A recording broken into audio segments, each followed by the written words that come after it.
그러면 오늘 말씀을 전하도록 하겠습니다. 오늘 말씀의 본문은 출애굽기 22장 21절에서 27절입니다. 제가 읽도록 하겠습니다. 너는 이방 나그네를 압제하지 말며 그들을 학대하지 말라. 너희도 애굽 땅에서 나그네였음이라. 너는 과부나 고아를 해롭게 하지 말라. 내가 만일 그들을 해롭게 함으로 그들이 내게 부르짖으면 내가 반드시 그 부르짖음을 들으리라. 나의 노가 맹렬함으로 내가 칼로 너희를 죽이리니 너희의 아내는 과부가 되고 너희의 자녀는 고아가 되리라. 내가 만일 너와 함께한 백성 중에서 가난한 자에게 돈을 꾸어주면 너는 그에게 채권자같이 하지 말며 이자를 받지 말 것이며 내가 만일 이웃의 옷을 전당 잡거든 해가 지기 전에 그에게 돌려보내라. 그것이 유일한 옷이라. 그것이 그의 알몸을 가릴 옷인즉 그가 무엇을 입고 자겠느냐. 그가 내게 부르짖으면 내가 들으리니 나는 자비로운 자임이니라. 아멘. 제가 오래전에 잠깐 드라마의 한 장면을 보았습니다. 재벌 상속 여자와 경호원이 사랑을 하는 드라마의 내용이었죠. 그런데 이 재벌 상속녀가 다른 재벌가 집 남자와 이제 맞선을 보게 되었습니다. 그런데 이제 아주 좋은 호텔, 이제 카페 같은 데서 같이 이제 만나는 거죠. 그런데 재벌가 남자가 아주 매너가 안 좋습니다. 상대 여자에게는 아주 잘 대하는데 커피를 가지고 오는 종업원들에게 함부로 대하고 또 이 종업원이 잘못하자 물을 그 사람에게 쏟아버립니다. 왜냐하면 항상 대접만 받는 사람이었기에 이제 자기 중심적인 그런 성품들이 있었죠. 그래서 그 여성이 상대를 보고 질려서 다시 만남을 가지 않고 이제 경호원과 만나서 사랑에 빠진다는 그런 내용입니다. 그런데 제가 그 장면을 보면서 이런 생각을 해봤습니다. 사람이 사랑에 빠지는 것은 단지 그 사람의 외모나 아니면 그 사람이 가진 배경만을 보고 사랑에 빠지는 것이 아닙니다. 그 사람의 가진 성품이나 인격, 이것을 보고 사랑에 빠집니다. 아, 저 사람 참 존경할 만하다. 저 사람 성품 참 좋다. 그럴 때 우리가 상대에게 매력을 느낍니다. 그리고 사실 이것이 맞는 선택이죠. 지금은 나에게 잘하지만 매너가 안 좋은 사람, 다른 사람을 잘못 대하는 사람은 나중에 결혼을 해서 둘 사이가 편해지면 나에게도 똑같이 그렇게 대합니다. 그리고 자녀를 낳으면 자녀에게도 그렇게 대하겠죠. 그래서 우리가 누군가와 가까이 할 때, 특히 누군가와 사랑할 때는 그 사람의 성품을 보는 것이 굉장히 중요합니다. 김혜수라는 유명한 여배우가 있죠. 이 배우가 인터뷰를 할 때 자신은 사람의 인격을 볼 때 다른 사람을 어떻게 대하는지를 본다고 이야기합니다. 물론 자기는 대배우고 인기가 많기 때문에 모든 사람이 자신에게 다 친절하게 대한다고 합니다. 그런데 영화를 찍거나 드라마를 찍을 때 스태프들이나 하찮은 일을 하는 사람들한테 어떻게 대하는지를 보면 아, 저 사람이 어떤 사람인지 알 수 있다는 것입니다. 그래서 저 사람하고는 가까이 해도 되겠다. 아니면 아, 저런 사람하고는 절대로 가까이 하면 안 되겠다. 이것을 스스로 결정한다고 합니다. 그래서 제가 그 이야기를 듣고 참 지혜롭다. 이렇게 생각해 봤습니다. 누구나 자신에게 잘해주죠. 왜냐하면 자신이 인기가 있고 배우니까. 그러면 자신에게 잘해주면 아, 저 사람 좋은 사람이다. 우리는 이렇게 생각하죠. 그런데 남에게 특히 자신보다 못한 사람, 연약한 사람들에게 어떻게 대하는지를 보고 그 사람의 성품과 인격을 우리가 판단하는 것입니다. 그런데 이것이 하나님도 마찬가지입니다. 하나님은 우리를 사랑하죠. 우리와 동행하고 싶어 하십니다. 그리고 계속 우리와 동행하시려고 하시죠. 그리고 그러기 위해서 우리에게 은혜를 베푸시고 항상 축복을 베푸십니다. 그런데 하나님도 가까이 하기 싫은 성품이 있습니다. 성품이 나쁘다고 해서 하나님이 구원받고 그 구원을 취소하는 것은 아닙니다. 그러나 하나님이 내 안에 임재하시고 친밀하게 나와 동행하시고 천국까지 함께하기 위해서는 하나님께서 나의 성품을 보십니다. 나의 인격을 보시죠. 그래서 성경에는 우리가 구원받았으면 이제 신의 성품에 참여하는 자가 되어간다고 이야기합니다. 하나님을 닮아가서 하나님의 성품을 닮아가는 것입니다. 그러면 하나님이 더 기쁜 마음으로 편안한 마음으로 내 안에 임재하시고 하늘나라까지 동행하는 것입니다. 그러면 여기서 하나님이 기뻐하시는 성품이 무엇일까요? 하나님이 내 안에 편안하게 동행할 수 있는 내 안의 성품이 어떤 것이 되어야 할까요? 여러 가지가 있겠죠. 그런데 출애굽기를 묵상하면서 하나님이 원하시는 성품 중에 하나가 오늘 말씀의 주제인 연약한 영혼을 돌보는 성품이라는 것을 깨달았습니다. 하나님께서는 이제 이스라엘 백성들과 동행하기 위해서 시내산에서 언약을 맺으십니다. 또 십계명도 주시죠. 이거 꼭 지켜야 돼 하는 율법적인 것보다 하나님이 원하시는 것은 내가 너를 사랑해서 너희와 함께 있고 싶어. 그런데 너희 안에 우상이 있으면 너희 안에 죄된 성품이 있으면 내가 너희 안에 거할 수가 없어. 그러니까 너희가 거룩해져라. 나를 닮아서 거룩해져라. 그래서 나와 영원히 함께 동행하자. 이런 마음으로 주신 것이 십계명입니다. 그리고 그 외에도 여러 가지 율법을 주셨습니다. 우리는 이 율법으로 남을 판단하고 정죄하려고 하지만 하나님이 율법을 주신 정신은 그것이 아닙니다. 너희가 나를 닮아서 내가 거룩한 것처럼 너희도 거룩해라. 그래야 내가 너희와 평생 사랑하면서 동행할 수가 있으니까 이 율법을 통해 하나님의 마음을 알고 하나님의 마음대로 살아라. 이렇게 해서 주신 것이 성경의 율법입니다. 그리고 이것이 십자가의 보혈을 통해서 지금 성령을 통해서 우리 안에도 있습니다. 우리 역시 성령의 감동으로 이 마음대로 살아갈 때 하나님이 우리와 동행하십니다. 그리고 오늘 하나님께서 동행하시는 그 마음은 무엇이냐면 하나님을 닮아서 연약한 영혼들을 긍휼히 여기는 것입니다. 그래서 오늘 말씀의 제목이 하나님의 마음으로 세상을 살아가려면 이 제목입니다. 여러분 하나님의 마음으로 세상을 살아간다는 것이 어떤 것인지 오늘 말씀을 통해 깨달으시길 바랍니다. 우리가 하나님의 마음으로 대해야 될 영혼들이 있습니다. 그 첫 번째 대상이 무엇이냐면 사회적으로 소외된 대상입니다. 오늘 읽은 출애굽기 22장 21절과 22절 말씀해 보니까 너는 이방 나그네를 압제하지 말며 그들을 학대하지 말라. 너희도 애굽 땅에서 나그네였음이라. 너는 과부나 고아를 해롭게 하지 말라. 오늘 말씀해 보니까 우리가 긍휼히 여겨야 될 세 부류의 대상이 나옵니다. 첫 번째는 이방 나그네입니다. 우리 지금으로 말하면 외국인들, 우리 가운데 와서 사는 외국인들, 아니면 또 우리 가운데 먼 타지에서 온 사람들, 그런 사람들이 이방인이고 나그네죠. 또 교회 공동체로 여기면은 교회 새로 들어온 영혼들, 이런 사람들이 이제 나그네고 이방인입니다. 그리고 두 번째는 과부입니다. 지금이야 이제 여성들이 경제적 능력이 있고 혼자 되어도 경제적으로 독립해서 잘 살아갈 수가 있습니다. 그런데 예전에는 모든 경제가 남성 중심으로 이루어졌고 모든 유산도 남성 중심으로 상속이 되었습니다. 그래서 과부가 된다는 것은 유업이 없고 경제적인 활동을 할 수가 없다는 것입니다. 그러니까 긍휼히 여겨야 될 대상이죠. 또 고아, 세상에서 가장 불쌍한 것이 고아죠. 왜냐하면 돌볼 부모님이 없기 때문입니다.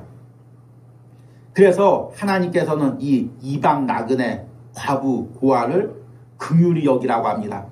이렇게 여겨야 될 이유에 대해서도 아주 하나님이 친절하게 설명합니다. 21절에 보니까 너희도 애굽 땅에서 나그네였음이라. 너희도 애굽 땅에서 이방인 아니었냐? 그래서 학대받지 않았느냐? 고통받지 않았느냐? 그런데 너희가 가나안 땅에 나라를 세우고 너희와 똑같은 처지가 된 이방인들을 멸시하면 어떡하겠느냐? 이 말인 것입니다. 이제 우리가 어떤 회사 같은 데 취직하거나 또 가게 같은 데 취직해서 힘들게 일을 합니다. 또 여러 가지 좀 안 좋은 처우도 받고 대우도 받습니다. 그러다 고생해서 사장님이 되었습니다. 그러면 어떻게 해야 될까요? 내가 그 아르바이트 때 일하던 그 서러움들, 그 당했던 손해들 생각하고 밑에서 일하는 사람들 잘 베풀어야죠.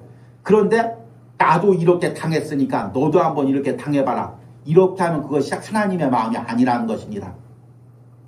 마찬가지로 우리가 또 죄로 인해서 죽을 수밖에 없는 영혼들이었습니다. 그런데 예수 그리스도의 십자가의 보혈로 구원받았습니다. 하나님의 자녀가 되었죠. 그 구원받는 과정에서 우리가 무엇을 지불했습니까? 헌금을 많이 했습니까? 봉사를 많이 했습니까? 아무런 공로 없이 예수 그리스도의 보혈로 구원받은 대상들입니다.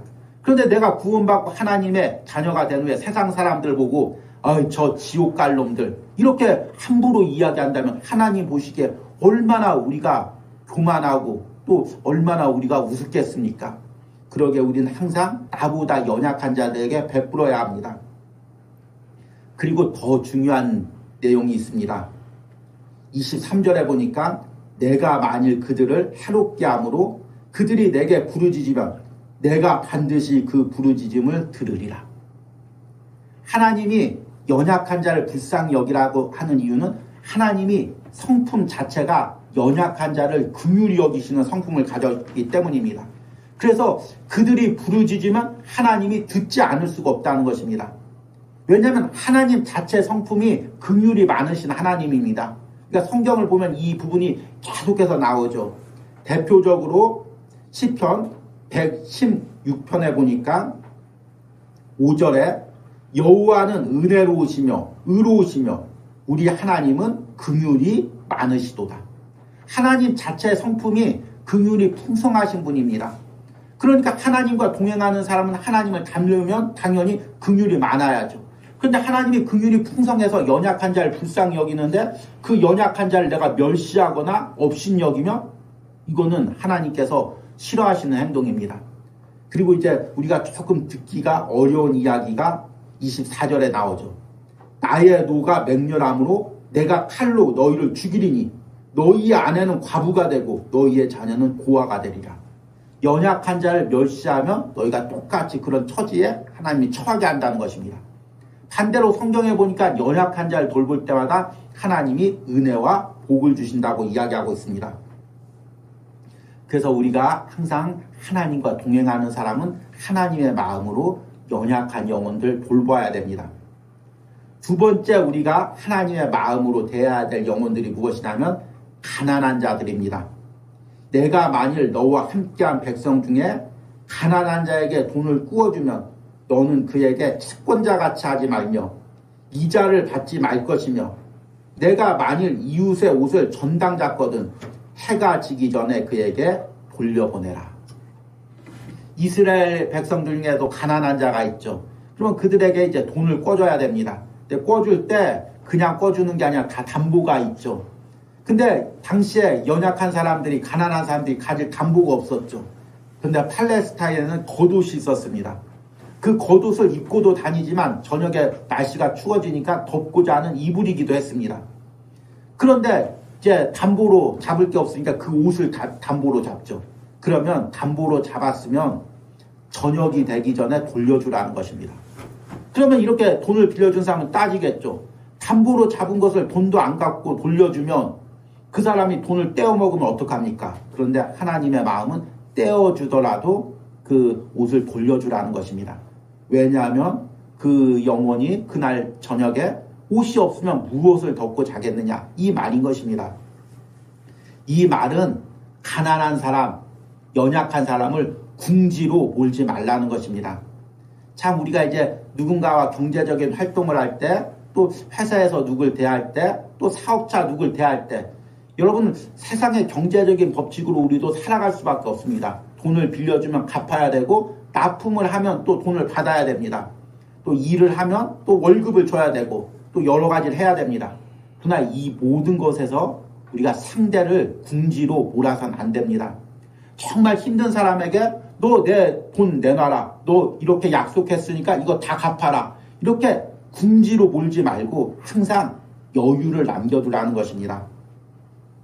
성경에 보면은 밭을 이렇게 자기 밭을 추수할 때도 나날이 떨어지면 그것을 줍지 말라고 합니다. 과일이 떨어지면 그것을 줍지 말라고 합니다. 내 과일인데 내 곡식인데 왜 줍지 마? 이거 다 내 거 아니야? 그런데 하나님 그렇게 하지 말고 떨어진 사람은 앞에 이야기한 과부나 고아 이방인들이 주워 먹을 수 있도록 놔두라는 것입니다. 그리고 밭을 이렇게 낫을 벨 때 구퉁이는 남겨두라는 것입니다. 구퉁이까지 싹싹 다 베지 말고 거기는 남겨두라는 것입니다. 그러면 고아나 가부나 연약한 사람들이 그걸 가지고 먹는 것입니다. 이것이 하나님의 마음이고 우리의 마음이죠. 마지막으로 우리가 하나님의 마음으로 대해야 될 영혼들이 낮은 지위에 있는 사람들입니다. 오늘 말씀에는 읽지 않았지만 출애굽기 21장 2절에 보면은 종을 대하는 법이 나옵니다. 내가 히브리 종을 사면 그는 6해 동안 섬길 것이요 7째에는 몸값을 물지 않고 나가 자유인이 될 것이며, 종이 나를 섬겼으면 6년 동안 섬겼으면 7째에는 아무런 돈도 받지 말고 자유케 하라는 것입니다. 그런데 이것은 당시로는 무척 파격적인 혜택이죠. 왜냐하면 종을 살 때는 그냥 사는 것이 아니라 당시로는 은 30세겔을 내야 됩니다. 어마어마한 돈이죠. 그리고 그 돈을 지불하지 않으면 이제 영원히 노예로 사는 것입니다. 또 그만큼의 빚을 지면 그 빚진 사람의 노예가 되는 거죠. 그런데 하나님은 당신의 백성들 중에서 그런 노예가 있더라도 6년 동안 일을 했으면 7년째는 아무런 대가를 받지 않고 자유케 하라고 이야기하고 있습니다. 이것은 굉장히 파격적인 거죠. 그리고 세상의 법칙으로는 도저히 이해할 수가 없습니다. 내가 은 30세겔을 내고 저 사람을 샀는데 어떻게 공짜로 자유케 해? 이렇게 이야기할 수가 있습니다. 그러나 하나님은 너희도 애굽 땅에서 종되지 않았느냐? 그리고 내 은혜로 자유케 되지 않았느냐? 그러니 너희도 7년째는 하나님의 은혜로 자유케 해줘라. 이것입니다. 우리가 참 낮은 지위의 사람들을 대할 때 항상 이 마음으로 대해야 됩니다. 내가 오너인데, 내가 더 높은 지위에 있는데, 내가 더 많이 가졌는데 네가 이렇게 하는 게 당연하지 않느냐, 그런 마음을 가져서는 안 되는 거죠. 우리가 이제 뉴스 같은 데 보면 그 눈살 찌푸리는 것들이 많이 방영되죠. 조금 있다고 해서 백화점 가가지고 물건 바꿔달라고 해서 바꿔주지 않으면 물건 집어던지고 지배인 나오라고 해, 이렇게 이야기하고, 또 주차장 같은 데 가보면은 또 젊은 아르바이트생들이 아르바이트 하는데 마음에 안 든다고 무릎 꿇게 하고 여기 사장 나오라고 해, 이렇게 하는 경우들을 봅니다. 우리가 그런 걸 볼 때, 야, 저 사람 참 인격이 너무 안 됐다, 좀 가졌다고 해서 저렇게 해서는 안 되는데, 이렇게 생각을 합니다. 그런데 하나님 입장에서는 만약 하나님의 백성들이, 하나님의 자녀들이 이렇게 행동한다고 할 때 얼마나 분노하시겠습니까? 야, 정말 내가 저 영혼 안에 거하지 못하겠구나, 정말 저 영혼과 동행하지 못하겠구나, 전혀 나와 다른 성품을 가지고 있겠구나, 하나님이 이렇게 느끼시지 않겠습니까? 그러니까 우리 그리스도인은 절대로 그런 행동을 해서는 안 됩니다. 더 베풀고 더 연약한 영혼들을 하나님의 마음으로 대해야 됩니다. 특별히 이제 이번 한 주가 추석 명절 연휴입니다. 이때 우리가 특히 하나님의 마음으로 연약한 사람들을 대해야 됩니다. 내가 아파트에 산다면 경비하시는 분들이나 또 주변에 청소하시는 분들에게 더 베푸는 것입니다. 이것은 법으로 정한 게 아닙니다. 아파트에 무슨 관리법에 있는 것도 아닙니다. 내가 안 한다고 해서 아무도 손가락질하지 않습니다. 그러나 그리스도인들은 하나님의 마음으로 넉넉히 베푸는 것입니다. 얼마 전에 뉴스를 보니까 강남의 한 아파트에서 이 경비실에 여름에 에어컨을 놨다고 집단 항의를 했다는 것입니다. 우리가 낸 관리비로 왜 아파트 경비실에 에어컨을 놓냐? 성품이기로 충분한데. 그런데 그 경비실 좁은데 온도를 재보니까 40도가 넘어갑니다. 그래도 선풍기만 틀라는 것입니다. 이런 마음을 가지면 하나님이 기뻐하지 않는다는 것입니다. 더 베푸는 것입니다. 또 명절 연휴 때 우리가 이제 친척들이나 또 조카들 여러 사람을 만나죠. 그러면 그 중에서 이제 어려운 일을 당하는 분들도 있고 또 이제 여러 가지 어려운 상황에 있는 또 조카들도 있습니다. 그러면 내 가치로 판단하지 말라는 것입니다. 너 아직도 취업 못했어? 언제까지 부모님 돈 받고 살 거야? 이렇게 함부로 상황을 판단하고 정죄하지 말라는 것입니다. 나도 그렇게 힘든 상황이 있지 않았습니까? 나도 때로는 회사에서 퇴사하고 어려운 상황이 있지 않았습니까? 그러면 오히려 그 영혼을 위로하고, 참 요즘 공부하기가 힘들지, 취업하기가 힘들지, 삼촌이 아니면 작은 아빠가 너 많이 못 도와줘서 미안하다, 그래도 항상 기도하고 있다, 힘내라, 이렇게 이야기하면서 그 영혼을 위로하고 도와줘야 되는 것입니다. 여러분이 이런 마음으로 추석 연휴를 보내시기 바랍니다. 이제 말씀을 맺으면서 여러분들, 우리가 하나님과 하나님의 마음으로 세상을 살아가기를 원합니다. 참 이 세상은 이제 점점 있는 자와 없는 자의 구별이 명확해집니다.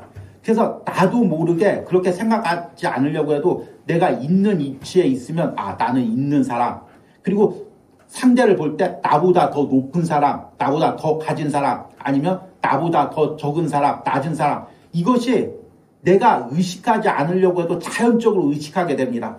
그래서 나보다 높은 사람한테 저절로 굽신거리고 나보다 낮은 사람한테 저절로 함부로 대하게 됩니다. 그런데 하나님이 가장 싫어하는 마음이 바로 이런 마음입니다. 사람에게 아부하고 사람 눈치 보고 자기보다 연약한 사람들 함부로 대하는 이런 마음, 이것이 하나님이 가장 싫어하는 마음이죠. 하나님이 우리와 연인이라면, 우리와 결혼하려고 한다면, 그래서 내 인격과 성품을 본다면 이런 인격과 성품을 하나님이 가장 싫어한다는 것입니다. 그래서 하나님께서 이스라엘 백성들에게는 이런 마음으로 살지 말라고 율법을 주신 것입니다. 그리고 우리에게는 십자가의 보혈을 통해 성령을 통해 하나님의 거룩함을 닮아가고 하나님을 사랑하고 이웃을 사랑하라고 이 말씀을 주신 것입니다. 여러분들이 끝까지 하늘 날아가는 그날까지 하나님의 마음으로 살아가는 은혜가 있기를 축복합니다.